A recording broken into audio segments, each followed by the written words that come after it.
Kisah pemuda kaya, anak bos besar, pemilik 73 perusahaan, yang menjadi cleaning service. Episode 534. Kenshin yang berada di rumahnya sendiri, kini bertanya pada ayahnya. "Yah, tadi malam Kenshin melihat di alamat website perusahaan pusat. Ternyata di samping yang ada, masih banyak lagi perusahaan miliknya ayah, yang berjumlah ratusan. Apakah itu benar ya?" Kok Kenshin gak pernah tahu? Ayahnya pun menjawab, "Oh, kamu Ken tadi malam melihatnya." Iya, itu benar. Memang ayah gak memberitahukan, karena perusahaan itu bukan ayah yang memegangnya. Tapi ayah percayakan pada beberapa pegawai yang memimpin perusahaan utama. Jadi semua yang menyangkut itu, laporannya ke mereka. Meski perusahaan itu milik ayah, kalau ayah ikut mengurusi juga, bisa-bisa ayah pusing. Memangnya kamu kenapa bertanya begitu?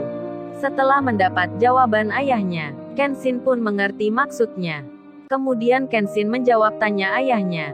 "Oh itu ya." Kenshin melihat perusahaan yang bernama PT Fiberglass Option, yang diperiksa Kaori tadi malam. Kebetulan juga Kenshin pernah melihatnya di suatu tempat. Perusahaan itu aneh sekali. Masa orang baru masuk kerja langsung diterima jadi manajer? Kenshin pun bercerita tentang lebih jelasnya. Ayahnya pun menjawab, "Ya begini Ken, kalau menurut kamu itu salah, dan kamu perlu ke sana, ya kamu datangi saja. Belajar menangani sendiri, apalagi itu di luar perusahaan utama.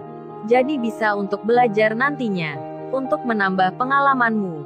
Mendengar penjelasan ayahnya, Kenshin pun mengerti. Ia pun berniat akan mendatangi tempatnya. Sedang di perusahaan itu sendiri, Monica dan Diana, mereka mendapat perintah dari pegawai eksekutif di kantor itu. "Oh ya Mbak Monica, sekarang Mbak Monica bersihkan halaman depan kantor ini dengan sapu dan alat yang tersedia. Kemarin kan Mbak berdua ini belum bersih-bersih. Ini juga hukuman bagi pegawai yang tak mencapai target kerja. Pimpinan yang lainnya juga sama. Mereka sudah melakukan." Kemudian Monica nekat bertanya, "Tapi Bu, kita kan pegawai baru. Belum kerja sebulan. Kok kita dihukum pula? Padahal karyawan sebelumnya yang salah, yang tak mencapai target kerja." Pegawai eksekutif itu menjawabnya, "Iya, itu memang benar. Tapi Mbak Monica dan Mbak Diana ini, kami anggap penerusnya, mewarisi pekerjaan sebelumnya. Peraturan perusahaan memang begitu. Jadi jangan dibantah. Kalau Mbaknya tidak terima, silahkan keluar kerja, tapi surat jaminannya akan hilang." Monica dan Diana pun langsung terdiam, karena takut rumahnya akan disita.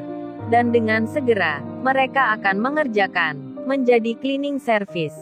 Bersih-bersih lantai, hal yang tak pernah dilakukan.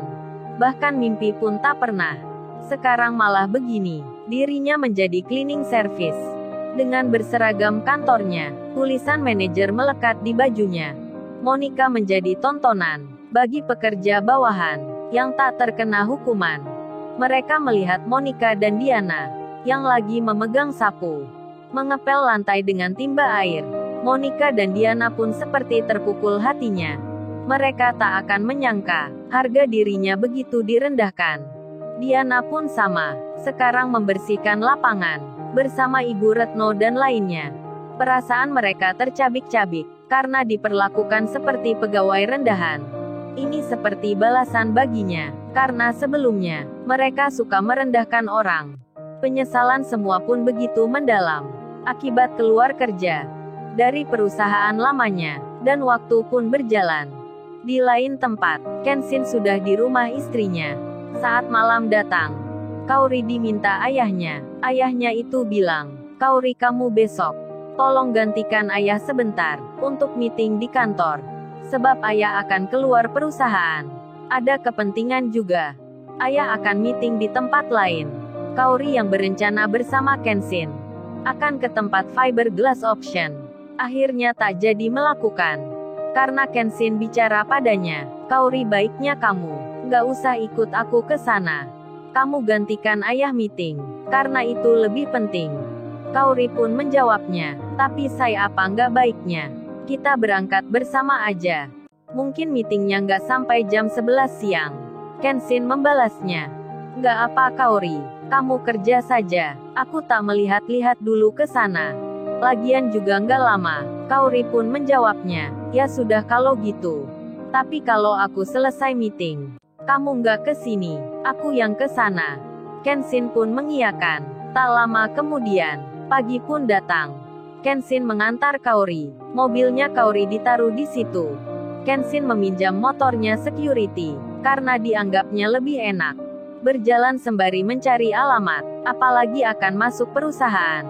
Naik motor lebih nyaman baginya. Dan Kenshin pun pergi.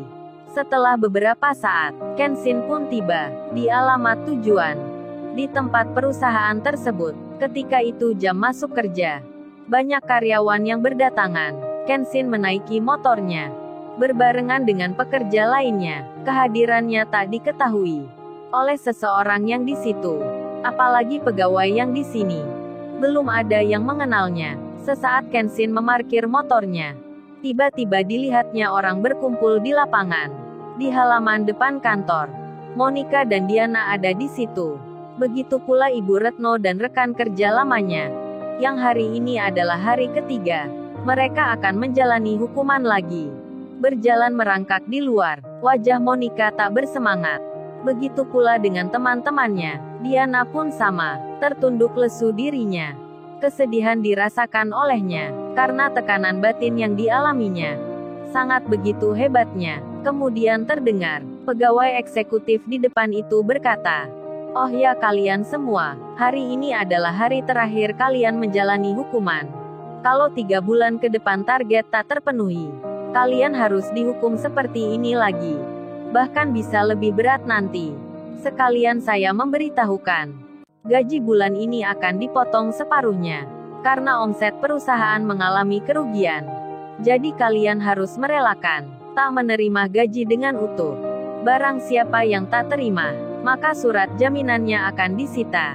Lagi-lagi pegawai eksekutif itu mengatakan begitu, hingga mereka semua hanya bisa menerimanya. Tak berani membantah, apalagi keluar kerja, bisa-bisa rumah mereka disita. Kenshin yang melihatnya, mendengar ucapan itu, Kenshin pun berjalan. Dengan pakaian biasa, Kenshin melangkah menuju pegawai eksekutif itu. Monica dan Diana masih tertunduk lesu. Pandangan mereka ke bawah. Terdengar pegawai eksekutif berkata, "Ayo kalian mulai hukumannya." Merangkak di jalan lagi. Semua orang di depannya pun jongkok. Monica dan Diana terlihat begitu. Demikian dengan Ibu Retno, yang bersiap akan melakukan pula. Kenshin yang melihatnya. Para pekerja yang dihukum seperti itu berjalan berjongkok dengan sulitnya. Kenshin langsung berkata, "Tunggu, kalian ini kenapa? Ayo berdiri semua, berdiri semua. Ini bukan penjara, bukan pula penjajahan. Jangan berjongkok seperti itu." Seruan Kenshin didengar oleh semua pegawai tersebut. Monica dan Diana melihat ke arah depannya. Ketika melihat Kenshin, terkaget sekali mereka itu. Dek-dekan jantungnya. Diana pun tak percaya. Monica pun sama, bahkan hampir pingsan melihatnya. Sudah terkena panas pagi. Tiba-tiba dikejutkan oleh tuan muda yang kemarin, yang ada di depannya. Ibu Retno dan staf lainnya pun sama. Terkejutnya luar biasa. Tak percaya sekali dibuatnya. Melihat tuan muda yang diremehkannya, yang kemarin dibencinya, sekarang ada di hadapannya. Kenshin yang bicara begitu, tentu saja langsung ditanya oleh pegawai eksekutif itu, "Hei kamu siapa memangnya? Apa kamu pekerja di sini? Kok berani melarang hukuman ini?" Kenshin menjawabnya, "Nama saya Kenshin. Cepat panggil Pak Susanto atasan perusahaan ini. Atau Pak Targa wakilnya. Kalian sudah menghukum pegawai dengan keterlaluan. Mau jadi apa nanti perusahaan ini?" Kenshin dengan tegas sekali bicara menjawabnya, sambil memberikan kertas penting ke pegawai eksekutif itu. Setelah membacanya, pegawai itu wajahnya berubah. Nampak segan ke Kenshin. Bahkan terlihat ketakutan. Monica dan Diana pun melihatnya. Kaget-kaget dibuatnya. Mereka tak percaya melihat Kenshin di depannya. Kemudian dari pintu perusahaan, nampak 2 mobil sedang masuk. yang satu Lamborghini, yang satu mobil biasa. Kenshin melihatnya. Terkejut dirinya, istrinya datang ke sini. Kaori turun dari mobilnya. Semua orang melihatnya, Monica dan Diana pun sama. Kaori mendekati Kenshin. Kenshin pun bertanya, Kaori katanya kamu meeting, kok malah datang ke sini? Kaori menjawabnya, nggak jadi say, karena ayah sendiri yang melakukan. Dan mobil satunya terlihat keluar orang. Pegawai eksekutif itu melihatnya. Pak Chandra atasan bosnya datang. Dan Pak Chandra menghampiri Kenshin. Pak Chandra itu menyapa, Tuan muda, saya yang bertanggung jawab di perusahaan ini. Pimpinan perusahaan di sini adalah bawahan saya. Waduh bukan main. Kenshin dipanggil Tuan muda oleh atasan yang lebih tinggi. Monica dan Diana, Ibu Retno dan staf lainnya. Semakin kaget-kaget jadinya, melongo dibuatnya. Lalu, bagaimana kisah selanjutnya? Subscribe channel ini untuk episode berikutnya. Terima kasih. Jangan lupa ya guys, untuk kelanjutan ceritanya ada di channel Story Kaori. Subscribe ya guys, dan tekan notifikasinya